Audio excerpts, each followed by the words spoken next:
Hello and welcome to another episode of Property Ponderings, the podcast where we dig deep into the world of property buying and renovating, giving you property advice to ponder. I'm Craig Nicol from Nicol Buyer Advisory here in Melbourne, Australia. With over 15 years of experience spanning everything from town planning and sales to auctioneering, property investing and now buyers advocacy, I'm here to help you turn your property dreams into reality. Today's episode is all about exploring the real value of off-market properties. Off-market deals have gained a certain allure with promises of exclusivity and potential bargains. But do they actually deliver on that? By the end of today's episode, you'll have a clear view on what off-market really means, when it can work in your favour, and how to spot the true opportunities in this space. Hopefully I can give you some great insights from many properties I've sold as a selling agent over the years off-market, the properties I've personally purchased off-market, and also the work I do as a buyer's agent with properties off-market as well. So let's dive in and get one step closer to your dream property.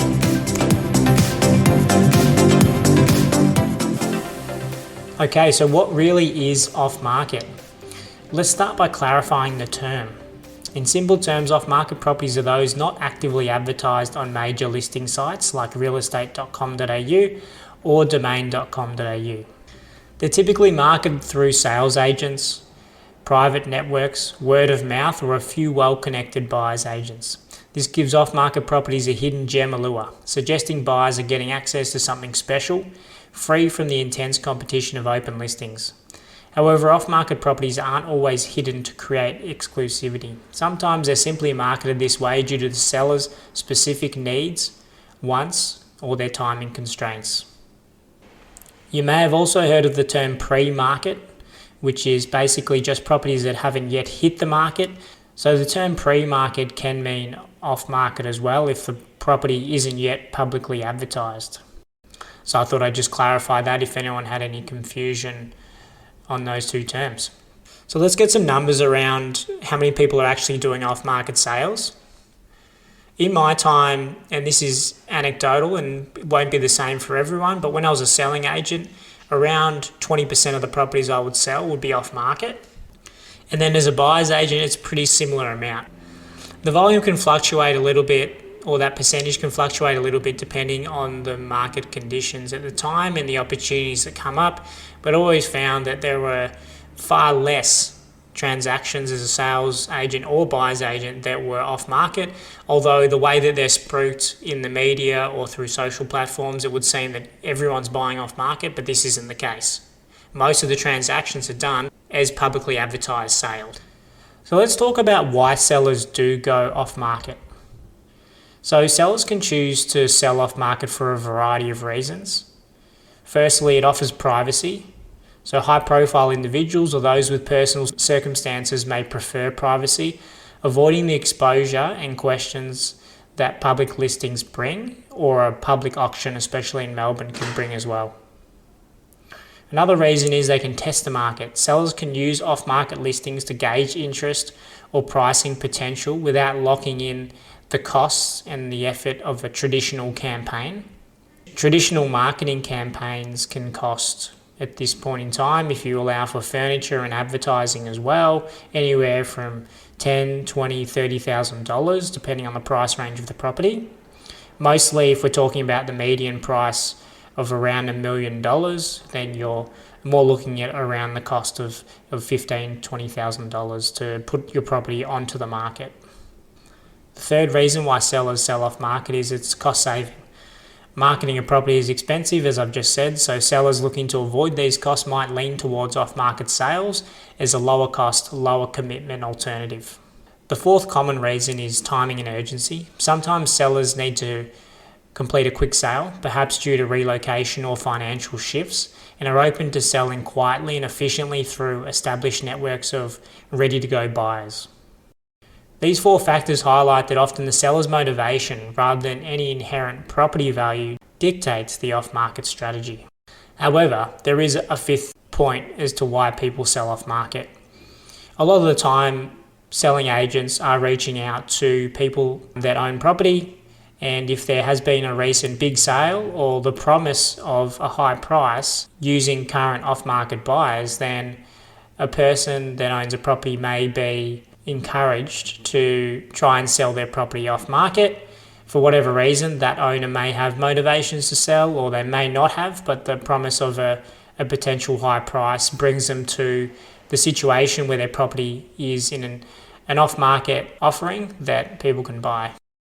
There is an element here of potentially wasting the vendor's time if the price cannot be achieved, as many of the people that weren't really motivated to sell but were told that they may be able to get a high price are really only considering selling because of that high price. But there are different people on this spectrum. So the sales agents are offering a service to try and sell the property at a price that the owners are happy with.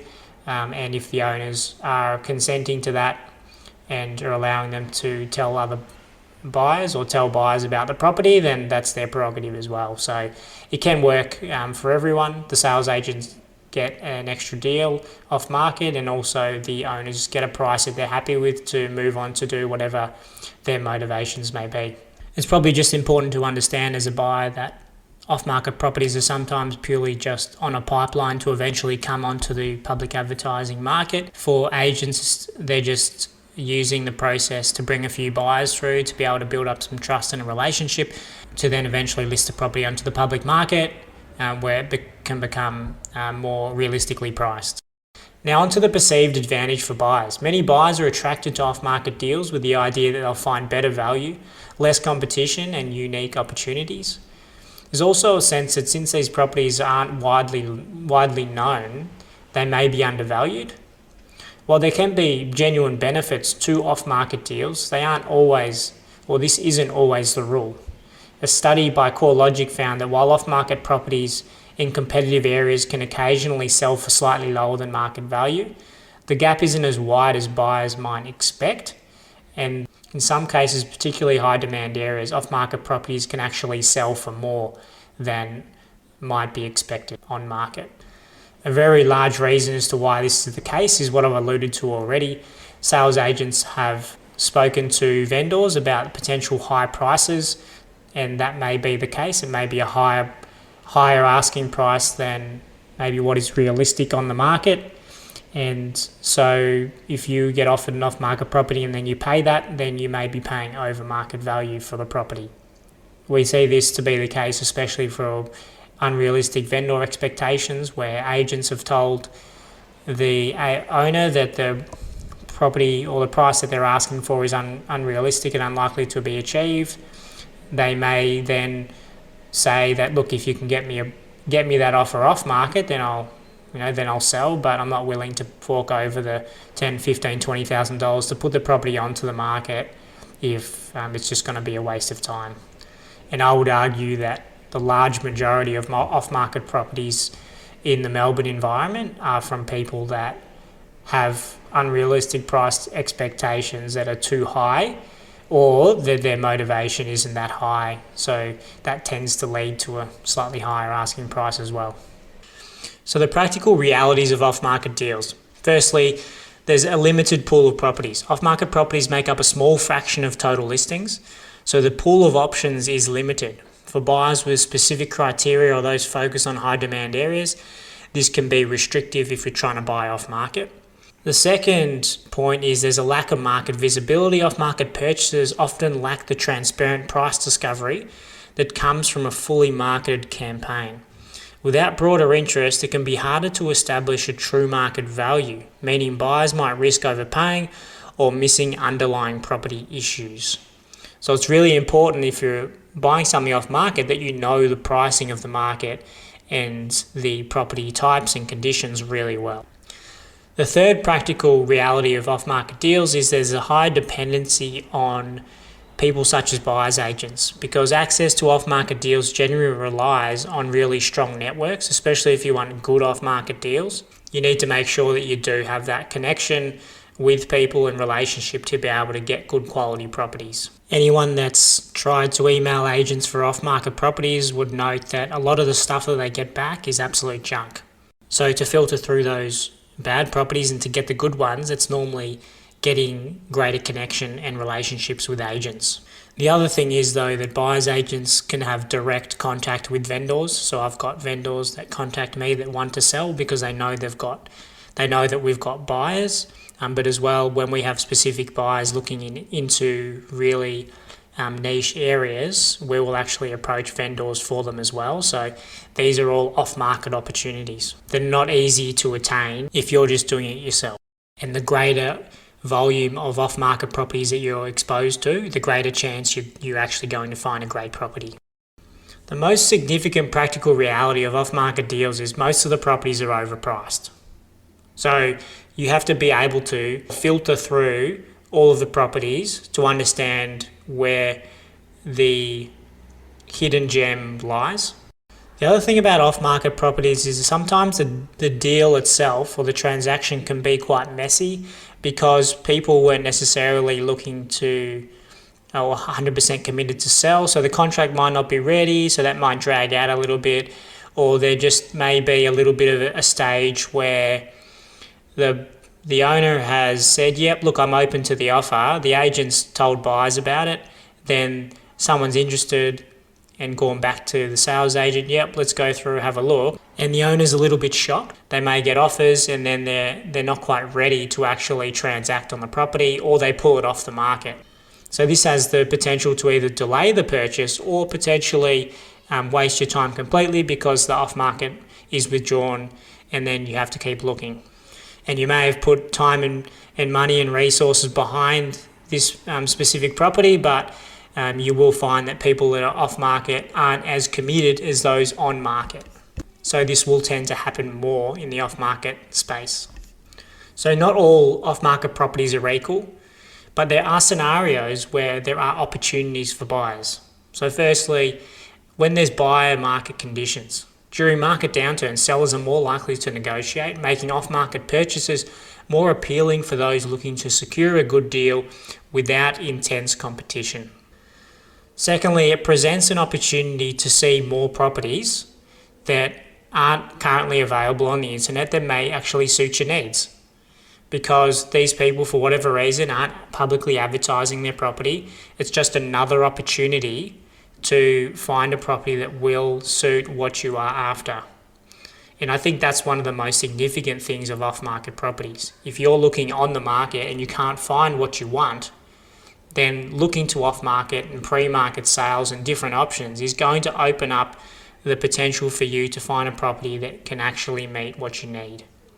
Instead of just looking what's on the market, never finding what you want for whatever reason, and then giving up, or buying a property that you don't want or that doesn't meet your needs.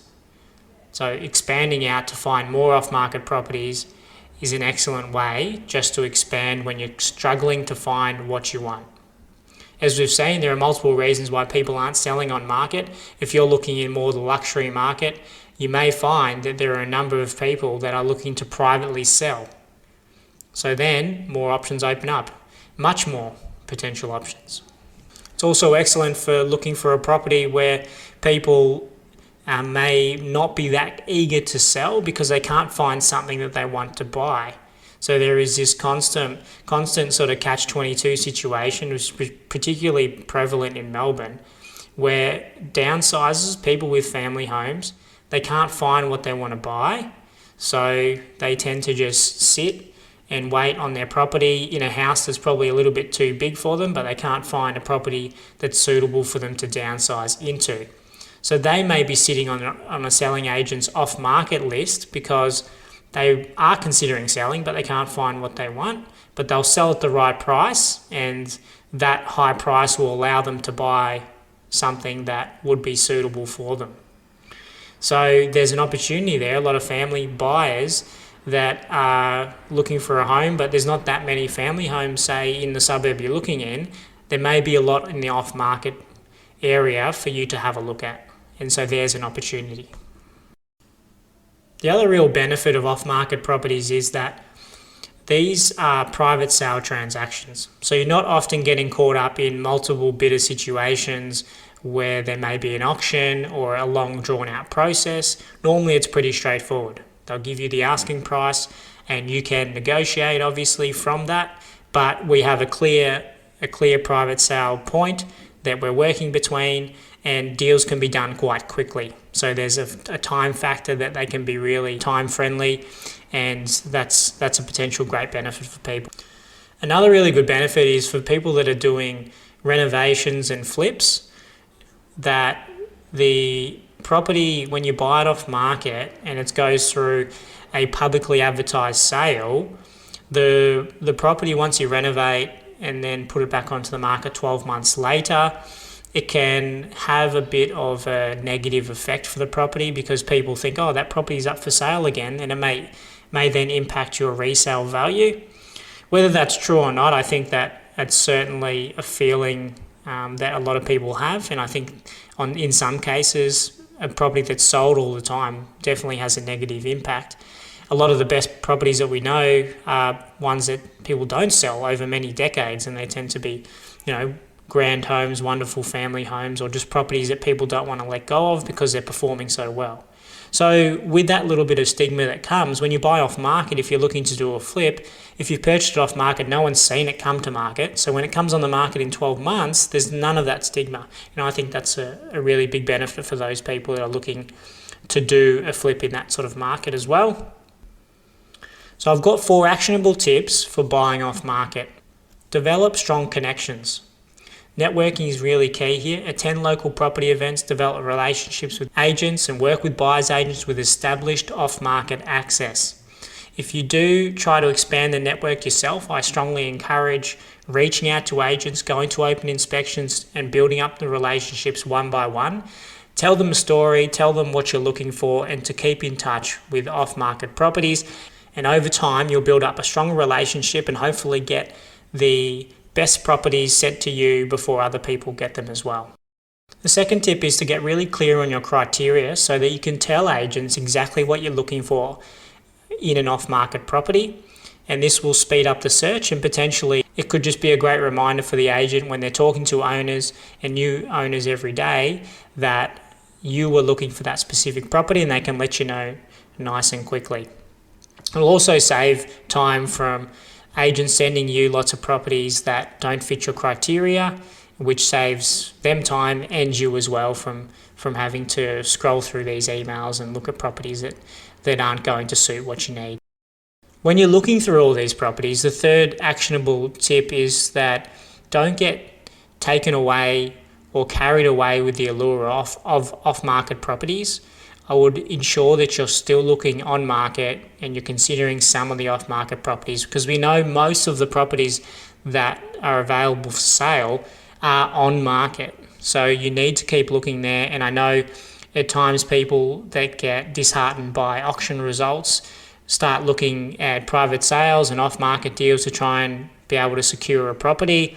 But remember that the environment, especially in Melbourne with auctions, is that most of the good properties will go to an auction in the normal sort of median house price ranges. I understand that in the premium end of the market that may not be the case, but certainly the auction market is so big in cities like Melbourne and Sydney because properties will get competition, and those properties that get the most competition will tend to be the best. So if you avoid those trying to get private sale or off-market opportunities, you are missing a large segment of the best properties. Make no mistake about that.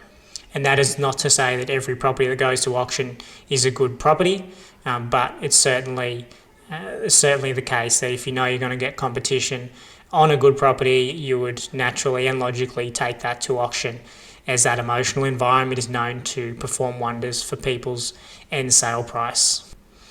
Alright, so off-market properties certainly have their appeal, but they're not a guaranteed shortcut to a better deal. Sometimes these properties do offer value and exclusivity, but in other cases they can simply be another marketing tactic. Like any property purchase, the decision should align with your long-term strategy, goals, and investment principles. By understanding the reality behind off-market deals and working with the right team, you'll be better positioned to recognise when an off-market property truly meets your needs. Alright, that's it for today's episode of Property Ponderings. I hope this has clarified some of the mystery around off-market properties and given you a few actionable tips to help in your property journey.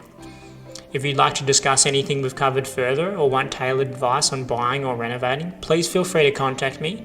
You can reach out at 0400 122 081 or you can email me at craig@nickelbuyeradvisory.com.au. And don't forget, I'm always keen to hear your questions and feedback. Let me know what topics you want covered next, and I'll find time to make sure that we do some podcasts on those. Until then, take care.